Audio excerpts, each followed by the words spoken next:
In this lesson, we're going to learn how to access the elements in an array list. You do that using the get method, and I'll demonstrate that in just a moment. First of all, let's go back over how to create an array list and add elements to it. So we start out with ArrayList, followed by the data type. We'll work with numbers still.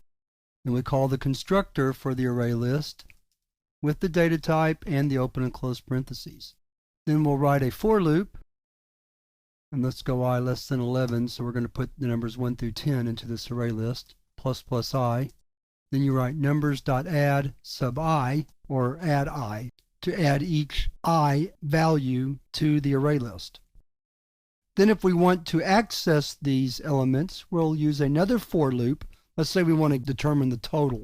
Well, we can do that by first creating a variable total, initialize it to 0. Then we can write another loop. The loop will run one less than the size of the array list, the size of numbers, starting at 0. Total plus equal numbers get I.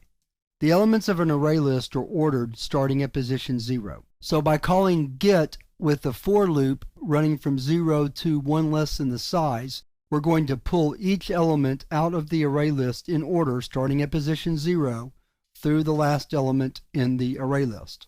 Get simply returns the element that's stored at position I, whatever that is. And now we can display the total. And let's save and then compile and run the program. And then run it. And the total should be 55, and it is. So if I want to display, for example, the first and last elements, I could write system out println first element plus numbers get 0, and then we could write out system out.println last element.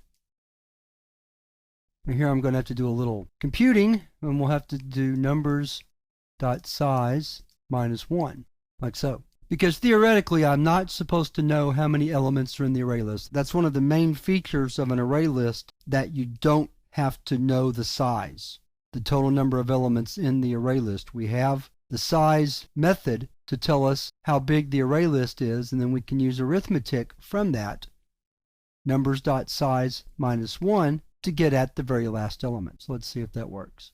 We'll save it. Let's clear the screen. Compile again, and then run. The first element is 1, and the last element is 10. So accessing elements of an array list just involves calling the get method with a position, sometimes called an index position, of the element you want to get, always starting at position 0 through 1 minus size, or the size minus 1.